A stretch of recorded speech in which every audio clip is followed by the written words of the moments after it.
Hi, my name's Morgan, and you are about to join me on my ideal writing day. So, a few things about this video. So, I had a couple of options when it came to showing how to show my ideal writing day through like a lifestyle video. I could either go with a weekend, a day off where I don't have to worry about work, or I could go with a work day. And I kind of felt like doing the day off would have been cheating a little bit. I know one of the biggest struggles for writers is balancing writing with everything else going on in your life. So if I'd shown me writing on a day off, it wouldn't have been that interesting because I get to choose whenever I write. I get to structure my day however I want. Meanwhile, I work a day job in publishing Monday through Friday, which I love, but it also makes finding time to write a little challenging sometimes. Not nearly as challenging as it was to find time to write in college or high school, actually, but that's a different conversation. So I ended up choosing a Thursday. So this is the ideal writing day, work from home edition.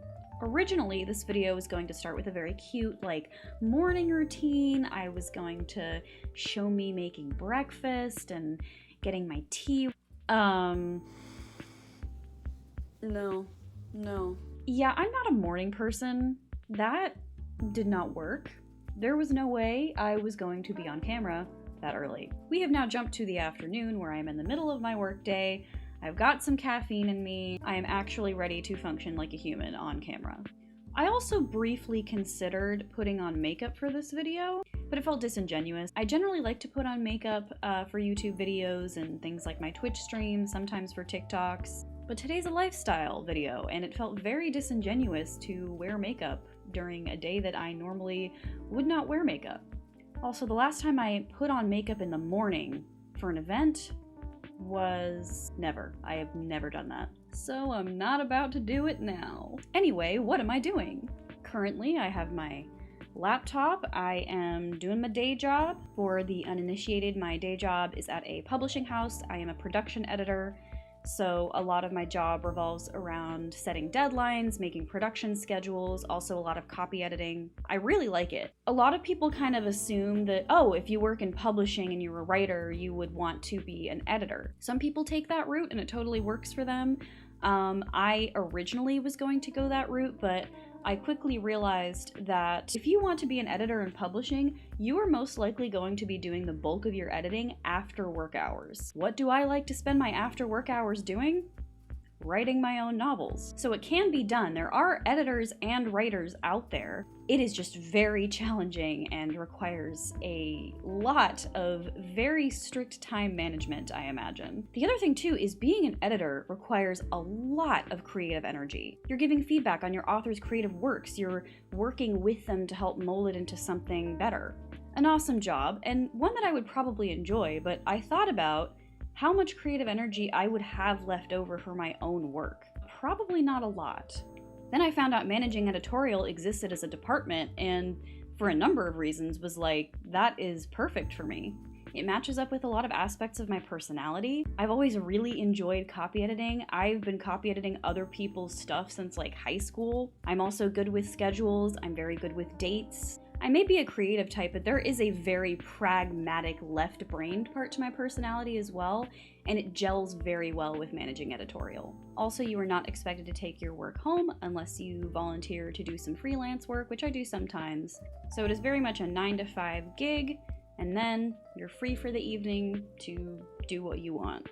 So I spend the day job part of my day working with books, working with awesome publishing people, getting to use all those left parts of my brain. I know the brain isn't actually divided into left and right brain. I get to use those more logical parts of my brain, and then shift to the evening. I can focus on my own creative work, or stream video games, or work on my podcast with my friends, or spend time with my spouse or my friends, or play D&D. I have a lot going on. Whatever, it's fine. I have a planner.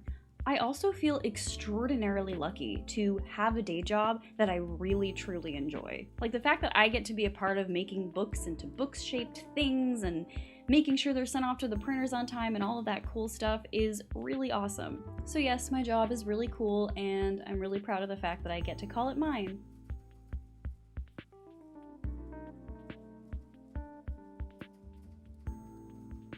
So I'm still working.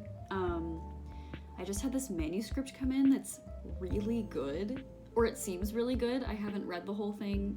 My job right now is to, now that I've received the manuscript, send it to a freelance copy editor. If I were less professional, I would spend the rest of my shift just reading this manuscript. I accidentally saw a few lines from the epilogue that made me go, but the professional thing to do is send it to the copy editor and get my other work done, so I'm gonna do that. But man, I just want to read this book now.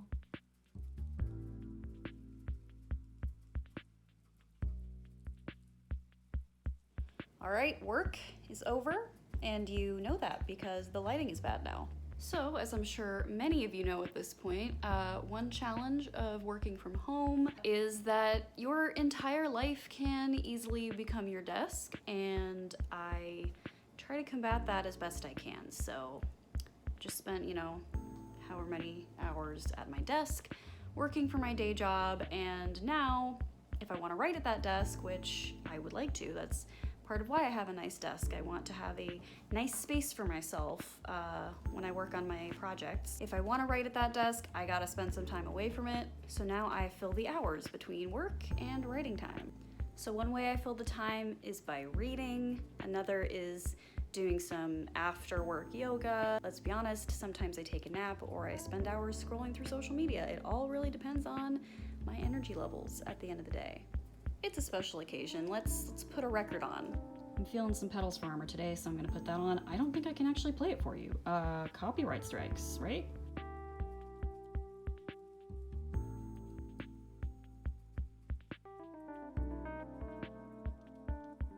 Oh, also, I was gonna do like yoga or something during my lunch break and I don't know, show you guys a nice lunch break segment. Yeah, I spent my lunch recording that earlier segment and then I napped. I didn't say it was an ideal day, I said it was an ideal writing day. This is work from home life when you are a night owl. The siren call of the bed is too much sometimes. Also, another activity I would normally get started after work is making dinner, making sure all the dishes are clean and stuff, but my spouse is working a late shift tonight, so I'll either eat dinner early if I get hungry, or I'll just wait until they get home.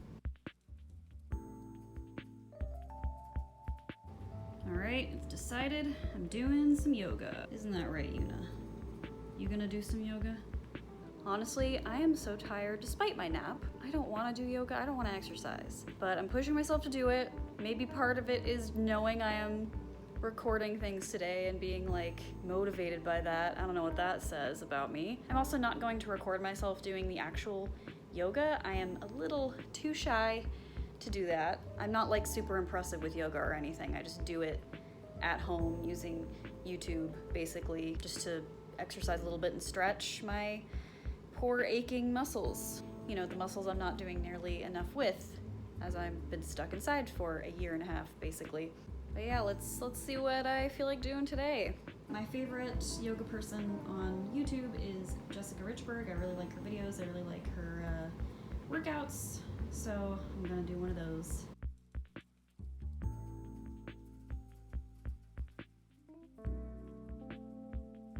Full disclosure, I almost never actually use that bath caddy. Half the time I do read in the bath, so that wasn't for the video. I do want to also say that I titled this video An Ideal Writing Day for a reason. Not every single one of my days looks like this. I know a lot of people struggle with balancing writing with the rest of their day, and so I'm kind of showing you here what I aim for. I aim to, obviously do my day job, get some exercise, do a little bit of reading. Reading is something I've had a lot of trouble doing throughout the pandemic because I used to read mostly on my lunch breaks at work and on my commute on the subway. What the heck? Excuse me. But not every day is going to succeed in that respect. Some days I'm just not gonna have it in me to exercise. Some days I won't have it in me to read. I also struggle with chronic depression and anxiety. So some days I just slog through everything. I barely make it through work. I'm so exhausted by the end of work that I just sit on the couch for hours watching TikTok or something. Or I go straight back to bed and just sleep. Some days are migraine days, so that just completely obliterates my schedule every time. I have to spend the whole day in bed.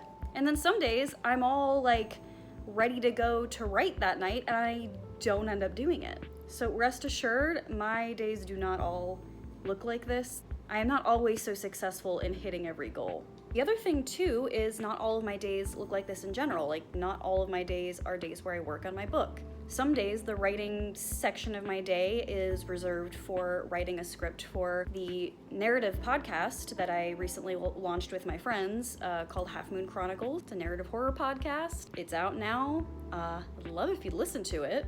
I'm also acting in it. But yeah, sometimes I'm writing a script for that. I stream video games on Twitch, so some nights I do the same thing I did today where I like work and then I take a break from the desk, and then instead of getting ready to write, I get ready to stream. Some evenings I do D&D with my friends, and sometimes it's none of those things. Sometimes it's my friends and I scheduled a movie night or a TV show night for that night and I just relax with them, or I just take a night off and I spend the time relaxing with my spouse. A lot of writing advice will tell you that, oh, you have to make social sacrifices if you want to take writing seriously. You have to tell people no more. I used to buy into that idea a lot, and it ended up hurting my relationships. Please, for the sake of your mental health and also the mental health of your friends, find time for your friends and loved ones. Spend time with them. Do not let your creative pursuits or your career or whatever replace that. You can't replace human connection. I used to not prioritize my relationships enough, and now it's very important that I do that. Also, this is the book I was reading in the bath. It is Witch Shadow, the fourth book? I think the fourth complete book, the fifth installment, because there was a novella. Anyway, it's in the Witchlands series by Susan Dennard. Very good fantasy, highly recommended. If you love great world building, if you love really interesting magic systems, you should check it out. The first book is called Truth Witch. So here comes the part of the night where the real test begins. It's been a little over 2 hours since work ended. I've done some exercise, I've done some reading, taken some time away from the desk, so now it's like, hey, time to get that writing started, Morgan. If you're not aware, I have been dealing with some severe writer's block since 2020. It's actually affected me very deeply and devastatingly. A lot of it is a response to sending 3 novels out there in the hopes that someone would pick them up, and all of them getting rejected ultimately. I kind of underestimated the toll that amount of rejection would take on my psyche, so I had to take a few months off from writing. I had to put aside a book I was working on, and now I am slowly but surely rebuilding my relationship with writing, making sure it is something that I still love to do and that I don't lose sight of the things that I love the most about writing, instead of focusing too much on the publishing aspect. The part of that is overcoming the intense anxiety and dread when it comes time for me to start my writing session in the evening. It is always an enormous hurdle. I have never dealt with this level of writing anxiety in my life. Like, this is relatively new for me, but slowly but surely it is getting easier. My therapist said just keep writing, and the more consistent you are with continuing to do so, the easier it'll get, and slowly but surely that is proving to be correct. So yeah, I'm just sitting here like, all right, it's time to go sit down at the desk and put on your writing candle and turn on the music, and then you're in it, girl. You gotta do it. I try to be gentle with myself, though. I'm like, you know what? If it really is not happening tonight, it is okay to step away. It is okay to write only a few hundred words, even though I usually... Yuna, you're not supposed to be up there!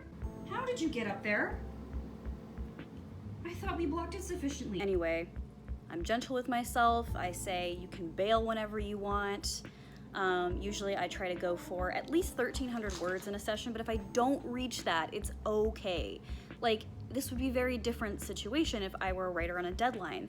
One of the pros to being a writer who has not yet landed an agent or a book deal is I don't have deadlines, so I have the luxury of being gentle with myself in that way. And usually, even when I say it's okay if you only write a few hundred words, I end up writing more than that anyway, because I get into a groove and I, for the most part, forget I was super anxious about writing. But yeah, this is the hardest moment of my writing day, is getting up and doing it, instead of being like, oh, there's video games I could play. If my spouse is here, sometimes I'll just be like, or I could just hang out with them and do nothing else today. But no, I do my best to focus and get that writing done. Sometimes it doesn't happen. I'm not strong enough. But tonight I have committed.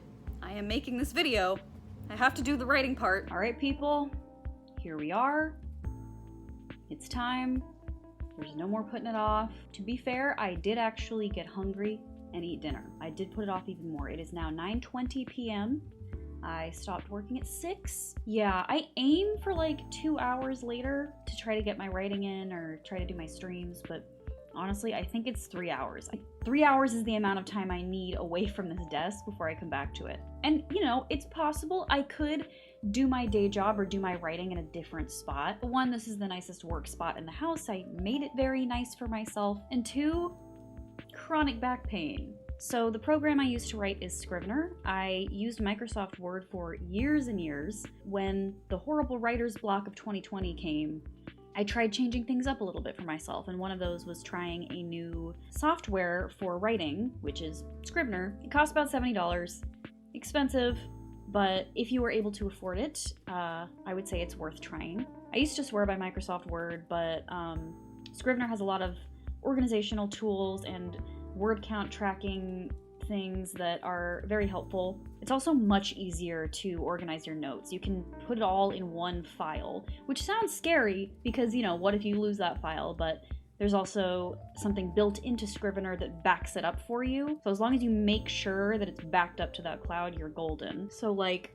here's what it looks like. Not gonna show too much of it because spoilers, I guess. I don't know if this will ever see the light of day. I don't know if it'll be published or what, but just in case. I also start up my playlist. Again, not gonna play it for you. Copyright strikes and whatnot, but it is mostly video game soundtracks. I actually have 2 playlists. I have Fantasy Chill, so like more relaxed fantasy music, and I have Fantasy Hype, which is, you know, fantasy music to get you hyped up if there's like an action scene or something. So I have music from Skyrim, Celeste, both the A-sides of Celeste and the B-sides, Witcher 3, Final Fantasy 14, and also this extremely underrated game called Ikenfell. It has a really good soundtrack, and I usually shuffle these playlists, and when the Ikenfell songs come up, I always get like really happy, and they're always great to write to. Anyway, without further ado, it is time to write.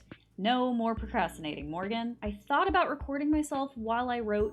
I don't think I'm gonna do that because if I were to record myself, well, for one, I'd have to have this light on and it would be very distracting. And 2, I know that being on camera, I would just feel a lot of stage fright while writing. Like, you know, usually you're writing by yourself in a room, you look like a troll, whatever. I don't wanna be thinking about that while I'm trying to create things. So I will see you on the other side.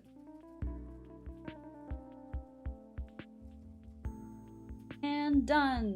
Objective complete. I wrote about 1,300 words. It is currently 10:47 p.m., so like an hour and 20 minutes, which when I was a newer writer, it would take me like 2 hours to write about 1,200 words usually. So I've actually gotten a lot faster as a writer, even though I still consider myself a pretty slow writer. The writing session itself went like average, like a solidly standard writing session. Like it wasn't amazing. I didn't write anything where I was like, man, that blew me away. That was such a great way to phrase that. But it also wasn't like pulling teeth. It wasn't like, oh my God, I can't think of how to word any of this. I don't know exactly what has to happen next.